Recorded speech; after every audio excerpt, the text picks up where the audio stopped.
Hello students, first of all welcome to the mathematics center. This is your Sonu Bhaiya. So students, today we are going to discuss about the sixth chapter, which is triangle and its properties, which comes under your syllabus. So now we are going to see what is triangle. Triangle क्या होता है student? A bounded figure by 3 line segment is known as triangle. कोई भी bounded figure जो 3 line segment से मिलकर के बना हुआ होता है, जैसे कि एक लाइन सेगमेंट हमारा ये, दूसरा ये, तीसरा ये हमारा ट्राइंगल कहलाता है. अब ये तो किसी भी तरह का हो सकता है, कभी आप इस तरीके से देखेंगे, कभी किसी तरीके से. तो यहाँ पर ये एक ट्राइंगल हमने ले लिया. अब ट्राइंगल के कुछ पार्ट्स होते हैं, उसे हम समझते हैं. जैसे कि इसमें जैसे हमारे बॉडी के पार्ट्स होते हैं, हाथ पाँव ये सारा कुछ होता है ना, तो इसी तरीके से ट्राइंगल के कुछ पार्ट्स क्या होते हैं देखते हैं. सबसे पहले ट्राइंगल में साइड्स होता है. साइड्स किसको बोलते हो आप? ये जिस लाइन सेगमेंट से ये मिलकर बना होता है इसको आप साइड्स बोलते हैं. ये ए बी, ये बी सी और ये ए सी, ये हमारा क्या हो गया? साइड्स हो गया. ठीक ना. तो साइड्स हमारा क्या हो जाएगा? ए बी, बी सी और ए सी, ये हमारा साइड हो गया. अब एंगल की बात करें तो एंगल क्या होता है स्टूडेंट्स? दो साइड जैसे मिल रहा है हमारा, दो साइड ये रहा, यहाँ पर मिल रहा है. ठीक. एक ए बी और एक ए सी यहाँ पर मिल रहा है, तो इससे जो एंगल फॉर्म होता है ना, इसके ये देख सकते हैं यहाँ पर रोटेशन का जो मेजर है, इससे पहले एंगल हम डिस्कस कर चुके हैं. ये हमारा एंगल ए है, ये हमारा एंगल ए है. इसी तरीके से हमारा एंगल बी फॉर्म होता है, एंगल सी फॉर्म होता है, कुछ इसी तरीके से. ठीक स्टूडेंट्स, आप यहाँ पर देख सकते हैं एंगल ए ये रहा, इसको हम कुछ इस तरीके से भी लिख सकते हैं. एंगल कभी कभी देखेंगे आप, एंगल ये इसको इस तरीके से लिखा जाता है, बी ए सी करके या सी ए बी करके, तो हम लिख देते हैं बी ए सी. यानी कि ये दोनों सेम ही बात है. एंगल बी ए सी लिखना ये, या फिर एंगल ए लिखे, सेम बात है. यदि एंगल बी की बात करें तो इसे ए बी सी भी लिखा जा सकता है या फिर सी बी ए भी लिखा जा सकता है. तो हम लिख देते हैं ए बी सी. यहाँ पर फिलहाल क्या लिख देते हैं? Angle A B C. ठीक. यहाँ पर अगर बात करें तो एंगल सी को आप समझ गए होंगे. ठीक. बी सी ए या फिर ए सी बी, तो लिख देते हैं बी सी ए. इसको लिख दे रहे हैं हम बी सी ए. बीच में कौन सा आता है? जिस एंगल के बारे में डिस्कस कर रहे हो वो बीच में आता है. देख सकते हैं सी यहाँ पर, बी हमारा इस यहाँ पर आ जाएगा, ए हमारा बीच में आ रहा है. ठीक ना. वर्टेक्सेस की बात करते हैं. वर्टेक्स क्या होता है स्टूडेंट्स? आप देख सकते हैं यहाँ पर काफी इजीली. वर्टेक्सेस जो कॉर्नर पॉइंट को आप क्या बोलते हैं? वर्टेक्स बोलते हैं. किसी भी ट्राइंगल में कितने कॉर्नर पॉइंट्स होते हैं? एक कॉर्नर पॉइंट्स ये, दूसरा ये, तीसरा ये, तो 3 वर्टेक्स होते हैं हमारे कॉर्नर पॉइंट्स. जैसे कि यहाँ पर ए हो गया, बी हो गया और सी, ए बी सी, ये हमारा वर्टेक्सेस है. अब स्टूडेंट्स देखते हैं मीडियंस क्या होता है. मीडियंस और अल्टीट्यूड, इन दोनों में फर्क समझते हैं. ठीक. उसके बाद आगे बढ़ेंगे. स्टूडेंट्स, कोई भी आप ट्राइंगल लेते हो, ठीक ना, कोई भी ट्राइंगल लेते हो, उसके किसी भी वर्टेक्स से उसके वर्टेक्स का अपोजिट साइड कौन सा हो जाएगा? B C. यहाँ पर देखिए, यदि वर्टेक्स ए की बात करें तो इसका opposite side B C, vertex B की बात करें तो इसका opposite side A C, vertex C की बात करें तो इसका अपोजिट साइड ए बी हो जाएगा. ठीक ना. तो यदि किसी भी वर्टेक्स से, मान लेते हैं हम वर्टेक्स ए से ले रहे हैं, ठीक ना, किसी भी वर्टेक्स से उसके अपोजिट साइड के मिड को मिलाने वाला, इसके अपोजिट साइड बी सी का मिड, यानी कि ये इसका बीच का, इस पॉइंट को मिलाने वाला जो ये लाइन सेगमेंट होता है ना, इसी को आप क्या बोलते हो? मीडियन बोलते हो. यहाँ पर इसे डी से डी यहाँ पर लिख दे रहे हैं, तो हमारा ए डी क्या हो जाएगा? यहाँ पर मीडियन हो जाएगा. अब क्योंकि एक वर्टेक्स से एक मीडियन खींचा जा सकता है, यहाँ पर तो 3 वर्टेक्स है, तो हम इस वर्टेक्स से भी खींच सकते हैं, यहाँ से बी से, इसके अपोजिट साइड का जो ये हमारा बीच वाला पार्ट, ये बीच वाला पॉइंट है, इसको मिला देते हैं, तो ये हमारा एक मीडियंस हो जाएगा और ये भी हमारा एक मीडियंस हो जाएगा. ठीक है. ये इधर से पास हो रहा है, ये यहाँ पर, तो ये भी हमारा एक मीडियन हो जाएगा. तो इसको ई नाम दे देते हैं, इसको ई एफ. ठीक. तो ए डी हमारा एक मीडियन है, उसी तरह से बी सी बी ई हमारा एक मीडियन है और सी एफ हमारा एक मीडियन हो जाएगा. ठीक ना. नाउ आगे बढ़ते हैं और देखते हैं अल्टीट्यूड. अल्टीट्यूड क्या कहता है कि किसी भी ट्राइंगल में, ठीक ना, उसके वर्टेक्स से अपोजिट साइड पर एक परपेंडिकुलर होना चाहिए. ठीक ना. परपेंडिकुलर, इसके ए से देख रहे हैं, ए के अपोजिट साइड बी सी पर परपेंडिकुलर दे रहे हैं हम. परपेंडिकुलर मतलब क्या हुआ? जो 90 डिग्री का एंगल बने. ये रहा हमारा एल का शेप, ये 90 डिग्री का बन रहा है. ठीक. तो ये परपेंडिकुलर हो गया.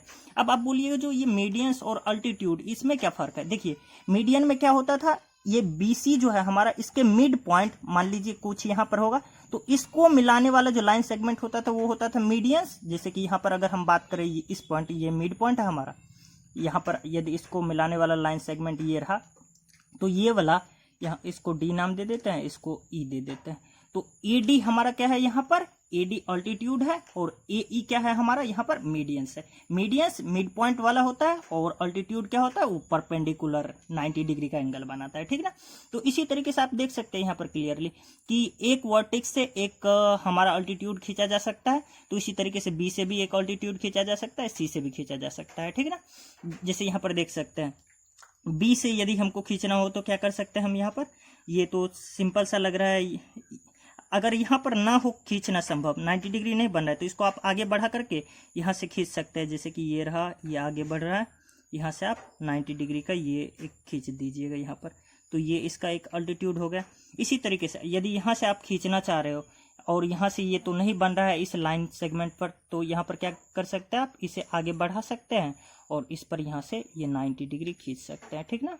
तो ये हमारा एल का कोण बन जाएगा, ठीक ना। तो इसका यदि नाम दे देते हैं हम एफ यहाँ पर और यहाँ पर जी, तो देख सकते हैं यहाँ पर बी एफ, ठीक ना, ये हमारा अल्टीट्यूड है, ठीक ना। और इसी तरीके से देख सकते हैं यहाँ पर, माफ कीजिएगा, ये हमारा बी एफ एक यहाँ पर लिख दे रहे हैं ना, ए डी हमारा एक ऑल्टीट्यूड हो जाएगा। इसी तरीके से ये बी एफ किस पर, ए सी पर, ये हमारा एक ऑल्टीट्यूड है बी एफ, ठीक।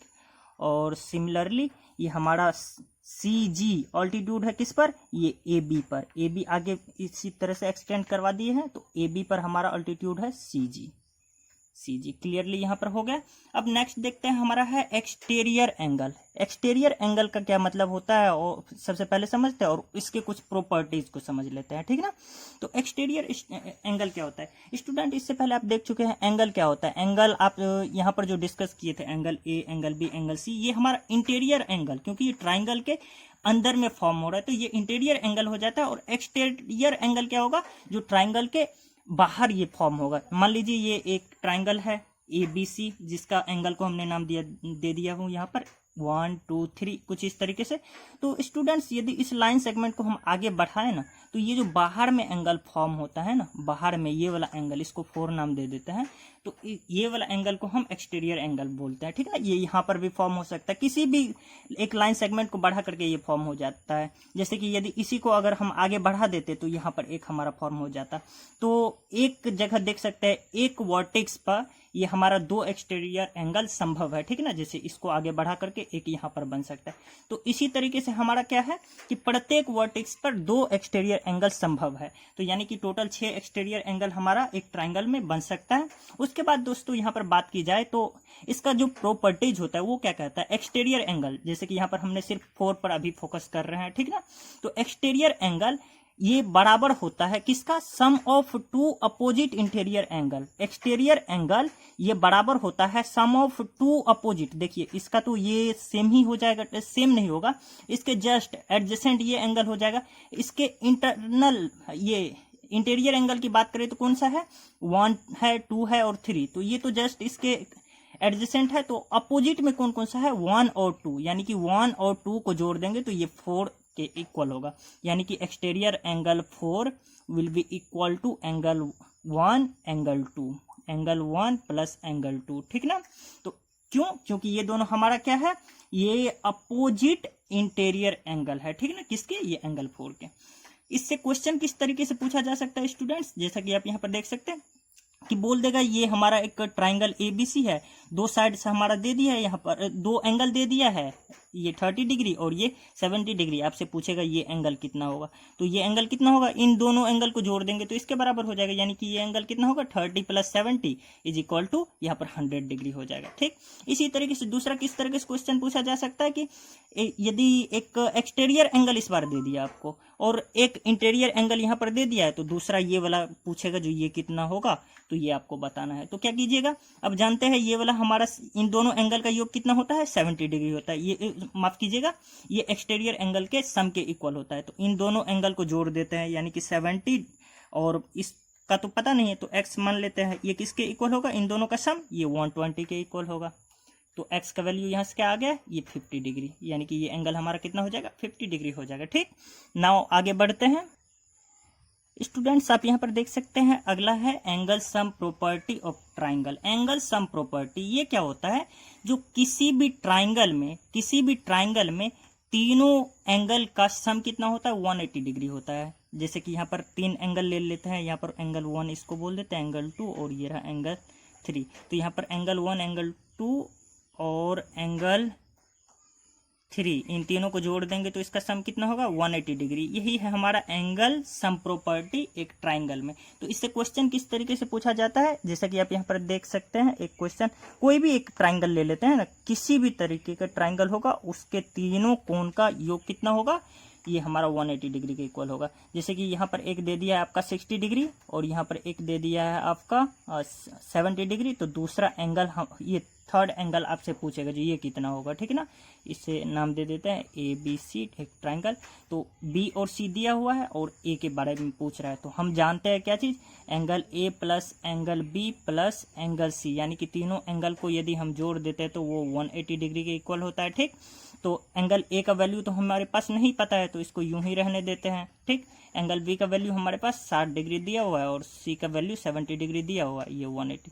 जब इसको आप सॉल्व कीजिएगा तो 60 प्लस 70 कितना होता है, ये हमारा इक्वल होता है 130, यहाँ पर प्लस में 130 डिग्री और ये रहा 180 डिग्री। तो इस तरीके से A का वैल्यू हमारे पास यहाँ से क्या आ गया, 50 डिग्री, यानी कि ये एंगल हमारा कितना हो जाएगा, 50 डिग्री, ठीक ना। तो ये हमारा एंगल सम प्रॉपर्टी से कुछ इस तरीके का क्वेश्चन पूछा जाता है। आइए बढ़ते हैं अगला। सो स्टूडेंट्स अब डिस्कस करते हैं हमारे ट्राइंगल चैप्टर की ये लास्ट टॉपिक क्या है, टाइप्स ऑफ ट्राइंगल। ट्राइंगल कितने तरह के होते हैं, ठीक है स्टूडेंट्स। ट्राइंगल साइड के बेसिस पर 3 तरह के होते हैं, equilateral triangle, isosceles triangle and scalene triangle. Scalene triangle, it's SCALEN, scalene triangle. And angle basis पर ये 3 तरह के होते हैं, acute angle triangle, obtuse angle triangle and right angle triangle. सबसे पहले एंगल बेसिस वाले को डिस्कस कर लेते हैं। एक्यूट एंगल ट्राइंगल क्या होता है स्टूडेंट्स, एक ऐसा ट्राइंगल जिसके सारे एंगल जो है वो हमारा 90 डिग्री से छोटा होता है, ठीक। ऑब्ट्यूस एंगल ट्राइंगल क्या होता है, एक ऐसा ट्राइंगल जिसमें एक भी एंगल ये हमारा 90 डिग्री से अधिक हो, वो हमारा ऑब्ट्यूस एंगल ट्राइंगल होता है।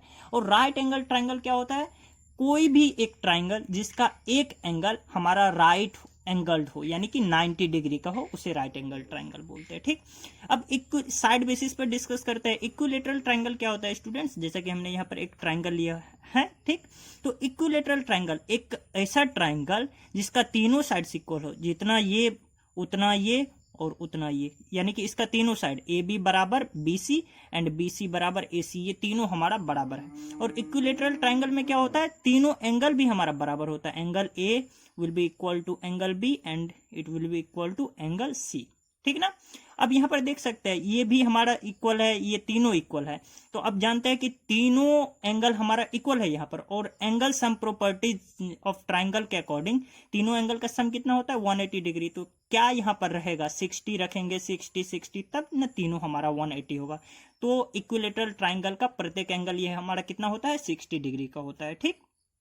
अब देखते हैं आइसोसेलेस ट्राइंगल, सेकेंड टाइप। इसमें क्या कहता है, जो इसमें हमारा 2 साइड इक्वल होता है, ठीक ना। जैसे कि ABC एक हमने ट्राइंगल लिए हैं, तो यहाँ पर 2 साइड AB और AC ये दोनों हमारा क्या होगा, यहाँ पर इक्वल है। और तीसरा कुछ भी हो सकता है, इन दोनों से बड़ा या फिर छोटा, 2 साइड से हमारा इक्वल मिलेगा, हम बोल देंगे ये आइसोसेलेस ट्राइंगल है। हो सकता है यही ये वाला साइड और ये वाला साइड इक्वल ये ना हो सकता है ये वाला और ये वाला इक्वल हो, कोई भी 2 साइड इक्वल रहा वो हमारा आइसोसेलेस ट्राइंगल होगा, ठीक। अब बात करते हैं स्केलीन ट्राइंगल का। स्केलीन ट्राइंगल का मतलब क्या हो गया कि ऐसा ट्राइंगल जिसमें कोई भी साइड इक्वल ना हो, ठीक ना। जैसे कि इसका लेंथ कुछ और है, ये वाला कुछ और है, और इसका लेंथ कुछ और है, तीनों साइड्स अलग अलग ये हमारा है, तो हम क्या बोलेंगे, स्केलीन ट्राइंगल। अब देखते हैं ट्राइंगल प्रॉपर्टीज, ये क्या होता है स्टूडेंट्स। ट्राइंगल प्रॉपर्टीज क्या कहता है, जो कोई भी आप ट्राइंगल ले लीजिए, ठीक ना। जैसे कि हमने यहाँ पर ABC ट्राइंगल लिए हैं, ठीक। तो इसमें कोई भी 2 साइड का सम तीसरे साइड से ये बड़ा होता है, कोई भी 2 साइड। जैसे कोई भी बोल दीजिए, यहाँ पर AB BC, हम इसी पर डिस्कस कर लेते हैं। AB और BC ले लेते हैं, AB और प्लस BC, इन दोनों को यदि हम जोड़ दें AB और BC को, तो ये हमेशा बड़ा होता है AC से, ये हमेशा AC से बड़ा होता है।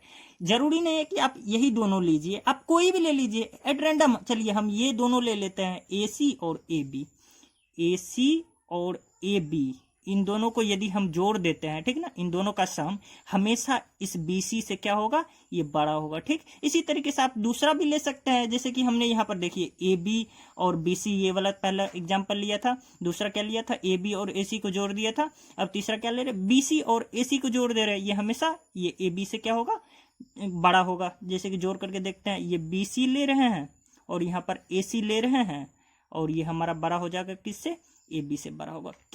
किसी भी, ये ट्रायंगल प्रॉपर्टीज क्या कहता है, किसी भी दो साइड्स का सम तीसरे साइड से बड़ा होता है, ठीक है ना। उसके बाद right angle triangle and Pythagoras theorem, ये क्या कहता है, राइट एंगल ट्रायंगल इससे पहले हम डिस्कस कर चुके हैं। यहाँ पर एंगल बेस्ड ट्रायंगल में एक हमारा राइट एंगल ट्रायंगल था, जिसमें क्या हम पढ़े थे, जो कोई भी ट्रायंगल जिसका एक एंगल हमारा राइट हो, यानी कि 90 डिग्री का हो, तो कैसा ये दिखेगा, स्वाभाविक है एक एंगल हमारा राइट होना चाहिए। तो यहाँ पर ये हमने एक एंगल क्या कर दिया, 90 डिग्री का कर दिया हमने, ठीक ना, 90 डिग्री का। हो सकता है ये कुछ किसी तरीके से हो सकता है ये वाला एंगल ये कुछ इस तरीके से भी बन सकता है। यहाँ पर सिर्फ आपको समझाने के लिए हम बना रहे हैं, ठीक ना। ये रहा एक एंगल, ये वाला हमारा राइट एंगल है, ठीक है ना। कोई भी एक, जैसे कि हम यहाँ पर समझने के लिए ले लेते हैं AB, और ये रहा यहाँ पर C, एक ट्रायंगल जिसमें एक एंगल हमारा क्या है, राइट एंगल है। अब स्टूडेंट्स, जो एंगल हमारा 90 डिग्री का होता है, उसके अपोजिट साइड वाला, ये जो टिल्टेड, देख सकते हैं यहाँ पर स्लाइटेड ये साइड है, स्लाइटेड लाइन, इसको क्या बोलते हैं आप, इसको बोलते हैं हाइपोटेन्यूस, HYPOTENUS, हाइपोटेन्यूस। इसमें हाइपोटेन्यूस कौन सा हो जाएगा, ये देखिए, ये हमारा 90 डिग्री, इसके अपोजिट साइड, अपोजिट में कौन सा साइड है, जैसे यहाँ पर नाम दे दीजिए PQR, ठीक ना। तो अपोजिट साइड में कौन सा है, PR, तो ये हमारा क्या हो जाएगा, ये हाइपोटेन्यूस। इसको चलिए H से डिनोट कर देते हैं यहाँ पर फिलहाल वैसे। तो ये हमारा हाइपोटेन्यूस, और ये दोनों जो साइड होता है, इसमें से आप इसको लेग्स बोलते हो ट्राइंगल का, या फिर इसको बेस बोल देते हो, ठीक ना। इसको परपेंडिकुलर, मतलब किसी इन दोनों में से बेस या परपेंडिकुलर कोई भी हो सकता है, लेकिन ये हमेशा ये जो 90 डिग्री है, इसके अपोजिट साइड वाला ये हाइपोटेन्यूस होता है।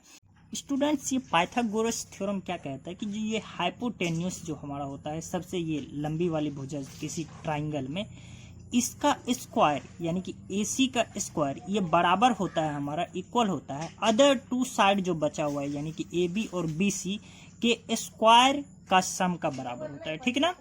The square of hypotenuse is equal to the square of other two sides, the sum of the square of other two sides. Okay, बस यदि आपको यहाँ तक ये क्लियर पता हो तो आप काफ़ी इजीली सारा क्वेश्चन बना सकते हैं। इससे क्वेश्चन किस तरीके से पूछा जाता है स्टूडेंट्स, जैसे कि आपके पास दे दिया जो कोई एक राइट एंगल ट्राइंगल है, ये रहा आपका दिया हुआ राइट एंगल ट्राइंगल, ABC कुछ नाम इसका दे दीजिए ABC।